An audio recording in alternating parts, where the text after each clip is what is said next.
বছরের প্রথম দিনেই জাপান জুড়ে আতঙ্ক, জারি ভয়াবহ সুনামির সতর্কতা। একদিনে 155 বার ভূমিকম্পে কেঁপে উঠল সূর্যোদয়ের দেশ। 7.6 মাত্রার ভূমিকম্পের পর বাড়ি অফিসে দাউ দাউ আগুন, পুড়ে খাক সর্বস্ব।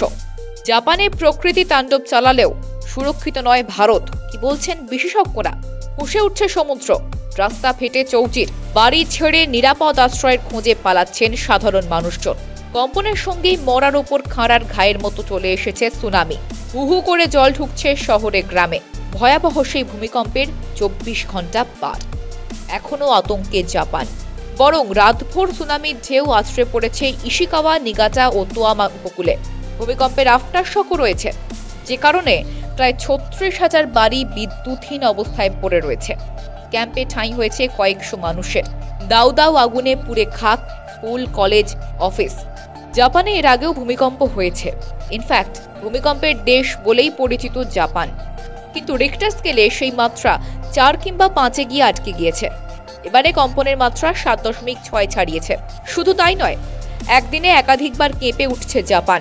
জাপানের এই ভয়াবহ পরিস্থিতির আপডেট দেওয়ার পাশাপাশি আপনাদের জানিয়ে রাখা দরকার যে জাপানের পাশাপাশি আমাদের বাংলা বা আমাদের দেশও এই একই রকম ভয়াবহ পরিস্থিতির শিকার হতে পারে। কেন বা কিভাবে বলছি, তার আগে দেখুন জাপানের সেই ভয়ানক কম্পনের ভিডিও। জাপানের রেল স্টেশনের ভাইরাল হওয়া এই ভিডিওর সত্যতা বিজনেস প্রাইম নিউজ যাচাই করেনি। তবে ভারতের ঘাড়েও যে বিপদ ফুঁসছে সে বিষয়ে আজ আপনাদের জানাবো। আমরা নয়, বিশেষজ্ঞদের একাংশ এই কথা জানিয়েছেন যে জাপানের মতোই ভয়ানক পরিস্থিতি হতে পারে ভারতের। কারণ জাপান যে রিং অফ ফায়ারে অবস্থিত সেটা জাভা সুমাত্রা দ্বীপ পর্যন্ত বিস্তৃত। অর্থাৎ কোনোদিন এই এলাকায় ভূমিকম্প হলে বঙ্গোপসাগরে তীব্র জলোচ্ছ্বাস দেখা দিতে পারে। সুনামি ধেয়ে আসতে পারে ভারতের দক্ষিণ পূর্ব উপকূল, এমনকি এই বাংলার দিকেও। স্বাভাবিকভাবেই জাপান যত বিধ্বস্ত হচ্ছে, আশঙ্কা ততই গভীর হচ্ছে, চাপ বাড়ছে ভারতের ওপর। প্রসঙ্গত, জাপানে এই ভয়াবহ ভূমিকম্প শুরুর আগে জানান দিয়েছিল সে দেশে ঘুরতে আসা পরিযায়ী পাখিরা। গান কলতান থামিয়ে সমুদ্রের জলে নিস্তব্ধ হয়ে বসেছিল তারা। কোথাও আবার আকাশের গায়ে দল বেঁধে উড়ে যাচ্ছিল তারা, যেন আসন্ন বিপদের সংকেত দিতেই এসেছিল ওই পরিযায়ী পাখির দল। কার্যত তাদের আচরণ দেখেই বোঝা গিয়েছিল যে সুনামি আসছে। এবছর বলে নয়, বছর 13 আগে 2011 সালেও এই একইভাবে জাপানকে বিপদ সংকেত পৌঁছে দিয়েছিল ঝাঁক ঝাঁক পাখির দল। সেবারের প্রবল ভূমিকম্পে জাপান কার্যত সমুদ্রের তলায় চলে গিয়েছিল। আর সেবারেও সুনামির আগে পাখিদের মধ্যে দেখা গিয়েছিল সেই অদ্ভুত আচরণ। এবারেও একই, তারা গান গাওয়া বন্ধ করে দেয়, উপকূল থেকে দূরে নিরাপদ আশ্রয়ের খোঁজ চালায়।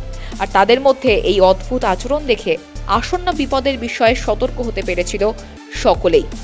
তবে জাপান ভূমিকম্পের দেশ। সুনামির সতর্কতা জারি হওয়ার সঙ্গে সঙ্গেই যথাযথ ব্যবস্থা নিয়েছেন জাপান সরকার। কিন্তু এই একই রকম ভয়ানক পরিস্থিতি যদি সত্যি সত্যি ভারতের দিকে ধেয়ে আসে, তখন কি হবে? ভারত সরকার কি উপকূলের মানুষজনকে নিরাপত্তা দিতে বা নিরাপদ আশ্রয়ে সরিয়ে নিয়ে যেতে প্রস্তুত? ভারত কি সেই সাংঘাতিক ভূমিকম্পের মোকাবিলা করতে প্রস্তুত? হাজার হোক, জলবায়ু পরিবর্তন সংক্রান্ত মহা সম্মেলন মানে COP28 থেকে মোদী সরকার যখন ফিরেছেন, তখন তার কাছে কোনো না কোনো মাস্টার প্ল্যান তো থাকার কথা। তবে এই বিষয়ে সকলের সচেতন থাকাটাও জরুরি। দেখতে থাকুন বিজনেস প্রাইম নিউজ। জীবন হোক অর্থবহ।